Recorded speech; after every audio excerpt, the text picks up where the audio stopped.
लाभ भाव में गुरुदेव। जय माता की मित्रों।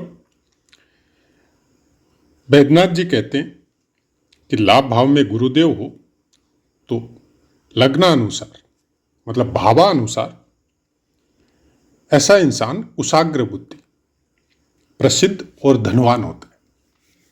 ये काल पुरुष की कुंडली अनुसार फल है, लेकिन हम लोगों की चर्चा सिंह लगन की और सिंह लगन में गुरुदेव पंचमेश और अष्टमेश दोनों होते हैं।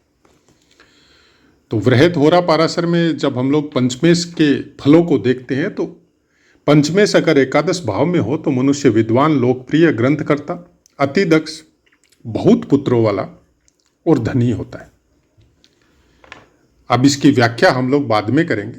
पहले जो पुस्तकों का जो चैप्टर का जो नियम है कि पहले पुस्तकों के अनुसार कहेंगे, उसके बाद में उसके निष्कर्ष निकालेंगे कि मतलब क्या होता है।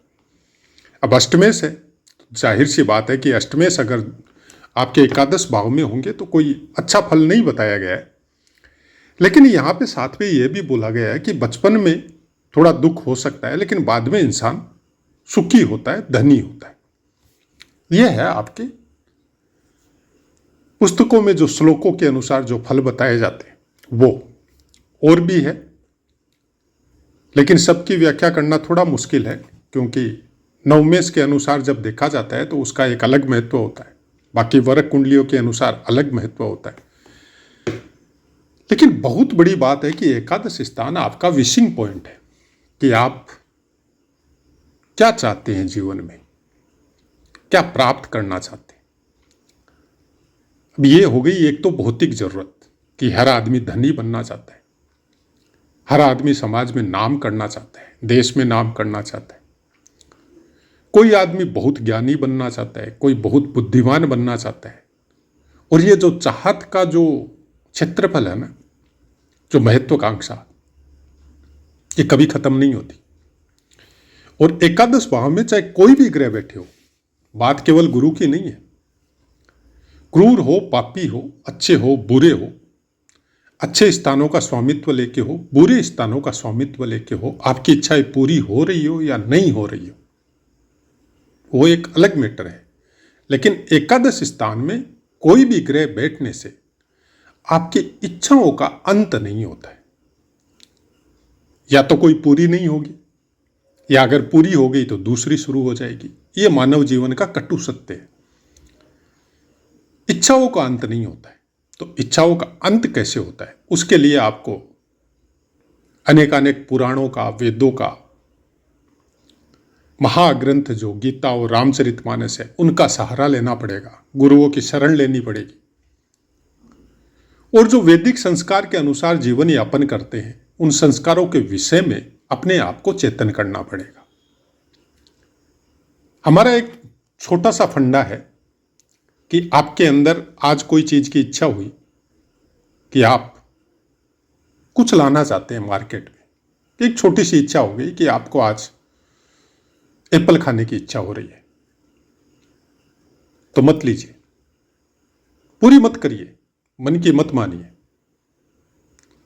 5 दिन पहले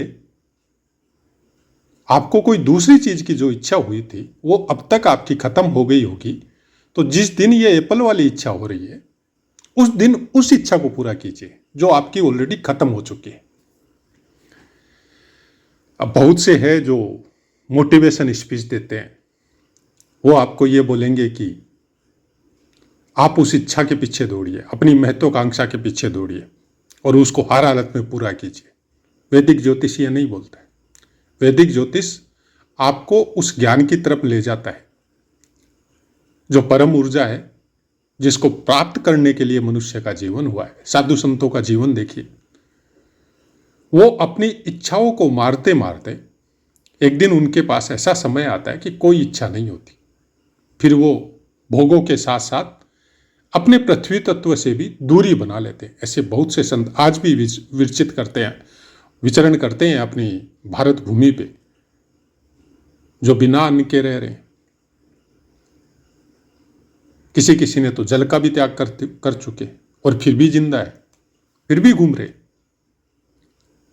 तो ये वो शक्ति है जो आपको अपने अंदर इसी भौतिक शरीर में विद्यमान है, लेकिन कुछ नियमों के द्वारा आप उसको जागृत कर सकते हैं। इस शरीर में ऐसी शक्तियां भी है जो सब कुछ आप वायु के द्वारा, जो प्राणवायु आपको मिलती है उसके द्वारा आप ग्रहण कर सकते हैं।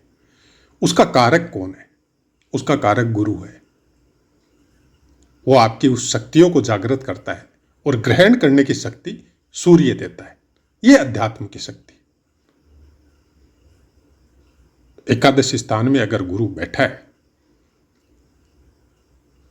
तो वो आपके अष्टम स्थान से संबंधित और वो आपके पंचम स्थान से संबंधित दोनों का फल करेगा और एकादश का भी करेगा। उसके साथ आपको यह भी देखना पड़ेगा कि वो आपके काम त्रिकोण में बैठा हुआ है, मतलब तीसरा, सातवां और एकादश 11वां। ये 3 स्थान काम त्रिकोण है, जिसमें एकादश और तृतीय, तीसरा स्थान, तीसरा और 11वां, ये फाउंडेशन है। अब फाउंडेशन में, तीसरे में या एकादश स्थान में अगर कोई ग्रह बैठते हैं तो वो काम के प्रति ज्यादा मोह देते हैं। हर समय अगर आप अध्यात्म की लाइन में या तो जाएंगे नहीं, जाएंगे तो वो आपको रोकने की कोशिश करेंगे। ये एकादश स्थान का अगर भौतिक दृष्टि से देखें तो अच्छा फल है, और आध्यात्मिक दृष्टि से देखें तो आपको बार बार उस रास्ते से मोड़ने की कोशिश करेंगे। लेकिन एक सीमा तक आपने अपने आप को बांध लिया तो फिर यही एकादश स्थान और तीसरे स्थान, दोनों ग्रह आपकी वो हेल्प करेंगे, क्योंकि ऊर्जा यहीं से मिलेगी आपको। शरीर में जितनी भी आपको स्पीड चाहिए, ऊर्जा चाहिए, ताकत चाहिए, पुरुषार्थ चाहिए, बल चाहिए, ये दोनों स्थान देते हैं। इसका कारण क्या है? इसका कारण है कि एक गुरुदेव के पास वो दृष्टि है कि जिस भी त्रिकोण में बैठता है, चाहे वो आपके धर्म यानी जन्म त्रिकोण, या अर्थ, या काम, या मोक्ष, जिस भी त्रिकोण में गुरुदेव बैठते हैं वो बाकी 2 त्रिकोणों पे अपनी पंचम और नवम दृष्टि देते हैं। यहां से पंचम दृष्टि आपके तीसरे स्थान पे आएगी और नवम दृष्टि आपके सप्तम स्थान पे आएगी।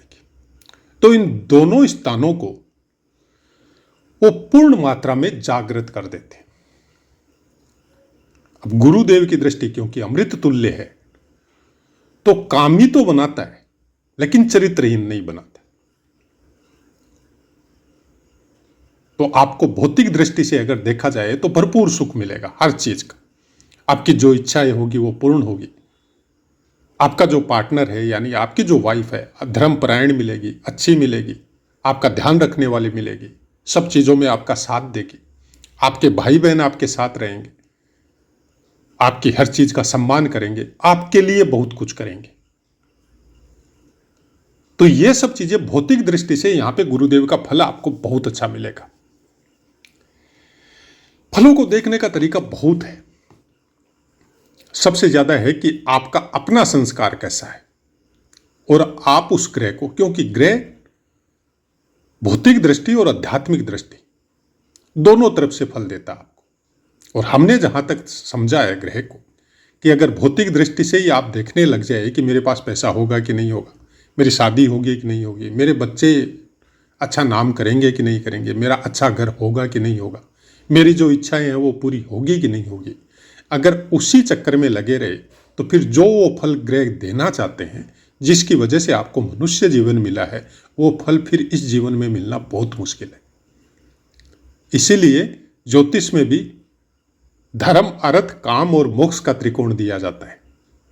इसीलिए दिया जाता है कि जब मोक्ष त्रिकोण की तरफ अगर कोई ग्रह बैठे हैं, जो ज्यादा ऊर्जा भी जिनके पास नहीं है, अंश बल में भी बली नहीं है, अच्छे स्थानों का स्वामित्व भी नहीं है, तो आप उसको जागृत नहीं करना चाहते, आप उसके अनुसार कार्य नहीं करना चाहते, जबकि वो बीच बीच में आपको स्पार्किंग करता है।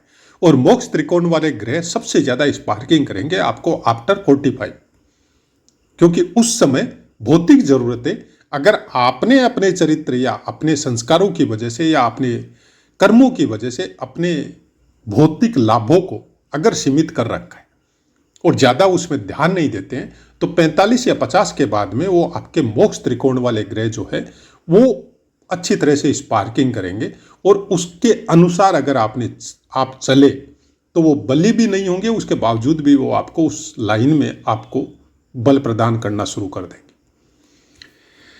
ये बहुत बड़े रहस्य हैं ज्योतिष शास्त्र के, जो आपको इस समय में कोई नहीं बताएगा। एक छोटी सी बात है कि ज्योतिष को वेदों की आंख बताया गया, तो फिर वेद क्या है? वेद डायरेक्ट ब्रह्मा के मुख से प्रकट हुए, लिपिबद्ध महाभारत काल के बाद में हुए, लेकिन उसके पहले श्रुति के द्वारा गुरु शिष्य को श्रवण करवाता था, और उसी तरह से चल रहे थे। तो जो चीज, जो ज्ञान डायरेक्ट ब्रह्मा के मुख से प्रकट हुआ है, उस ज्ञान से, या वो ज्ञान ब्रह्मदेव ने क्या भौतिक जगत के लाभ प्राप्त करने के लिए दिया था आपको? आप खुद सोच के देखिए इस बात को, कि जब ज्योतिष को वेदों की आंख बताया गया है, तो वेद उस दिन आपको समझ में आएंगे। ऐसे आप 1000 बार पढ़ लो, सब वेदों को पढ़ लो, कुछ भी समझ में नहीं आएगा। लेकिन जब तक ज्योतिष की पुस्तकों का, छिपे हुए रहस्यों का आपका अपना रिसर्च अच्छा नहीं होगा, आपके दिमाग में वो चीजें सेट नहीं होगी, आपको समझ में जब तक ज्योतिष की ग्रह के तत्व हो, ग्रह के कारक हो, ग्रह कुंडलियों के स्थान हो, उसके बारे में आपको पूरी तरह ज्ञान जब तक नहीं होगा, तब तक वेद के लिखे हुए श्लोकों का अर्थ पूरी तरह समझ में नहीं आएगा। और जिस दिन वेद पूरी तरह समझ में आने शुरू हो जाते हैं, उस समय ये भौतिक जगत का अंधकार विलुप्त हो जाता है। और हम लोगों के ज्योतिष का और वेदों का यही सार है। उसी को थोड़ा सीमित करके गीता में भगवान कृष्ण ने अर्जुन के द्वारा संवाद करके उसको बताया है, और उसके बाद में तुलसीदास जी ने सब वेदों का, गीता का सार रामचरितमानस में बताया। लेकिन क्योंकि रामचरितमानस हम लोग बहुत बार पढ़ चुके, आप में से बहुत पढ़े होंगे, हम भी बहुत बार पढ़ चुके, क्यों बचपन में संस्कार ही कुछ परिवार के ऐसे थे। लेकिन वो अर्थ जो आज समझ में आते हैं, उस समय नहीं आए थे। उसका एक कारण तो यह है कि शायद भगवान की मेहरबानी नहीं थी, क्योंकि भौतिक जगत का अंधकार इतना जल्दी तो कम नहीं हो सकता। उसकी कृपा तो होनी पड़ेगी, आपकी कुंडली में वैसे योग होने पड़ेंगे। तो उन ग्रहों को जब जागृत करेंगे और उसके कारकत्वों को ठीक से समझेंगे, तब वो बातें आपको समझ में आएगी। अब मिथुन राशि, मिथुन राशि वायु तत्व है, गुरु खुद आकाश तत्व है। तो वो भौतिक जगत से आपका पीछा छुड़ाना चाहते हैं। आध्यात्मिक दृष्टि से अगर इसके रहस्य को समझे, तो वो आपको भौतिक जगत से निर्लिप्त करके आपको आध्यात्मिक जगत में लाना चाहते हैं। लेकिन अगर भौतिक जगत या इसको अपने जो भविष्य फल के हिसाब से, जो आजकल वर्तमान में जो ज्योतिष का फलादेश चल रहा है, उसके अनुसार अगर आप देखें, तो आपको तुरंत लाभ और तुरंत हानि वाली चीज है। कि गोचर के अनुसार आपका चंद्रमा अगर ठीक से नहीं है, तो उस दिन आपने कोई काम किया, तो यहां पे बैठा हुआ गुरुदेव आपको हानि भी करवा सकता है, और यहां पे बैठा हुआ गुरुदेव आपको बहुत बड़ी मात्रा में लाभ भी दिलवा सकता है। स्थिर नहीं रहने देता। मतलब वायु तत्व में कोई भी ग्रह जब बैठा होता है, तो वो ग्रह पहले तो उस ग्रह के कारकत्वों को देखिए, और उसके बाद में उस राशि के कारकत्वों को देखिए, और उसको मिक्स करने की कोशिश कीजिए कि वायु तत्व में आकाश तत्व जब संलिप्त होता है, मिक्स होता है, तो उसका फल क्या होता है। आपकी बुद्धि को कुशाग्र बनाता है, मतलब इतना जबरदस्त प्रेजेंस ऑफ माइंड बना देता है, आपके ज्ञान को इतना जबरदस्त बना देता है कि आने वाले फ्यूचर की प्रिडिक्ट आप पहले करके बैठ जाते हैं कि नहीं, अगर आज हम ये काम करते हैं तो आज के आने वाले 2 साल बाद में हमको इस चीज का ये फायदा होगा। फॉर एग्जाम्पल शेयर मार्केट,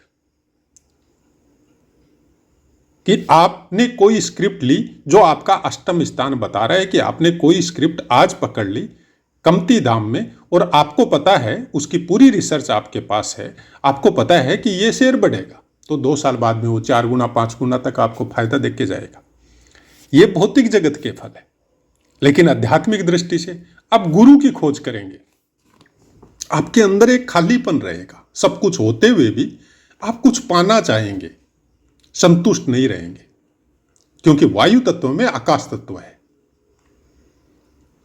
तो आप ऐसे आदमी की खोज करेंगे जिसके शब्दों को सुन के, जिसको खुद को, फिजिकल बॉडी को, उसके चेहरे को देख के आपकी आत्मा तक प्रफुल्लित हो जाए, प्रसन्न हो जाए, आप वहां जाके शांत होंगे। और फिर एक बार जब उनके साथ आपका मिलाप हो गया तो बाकी विडंबनाएं सब खत्म हो जाती है, क्योंकि गुरु ही गुरु से मिलाता है। आपकी कुंडली में गुरुदेव का स्थान कैसा है, किस तरह से बृहस्पति आपकी कुंडली को मैनेज कर रहे हैं, ये सबकी अपनी अपनी व्याख्याएं हैं, रिसर्च है। कोई इसको किस तरह से देखता है, कोई किस तरह से देखता है।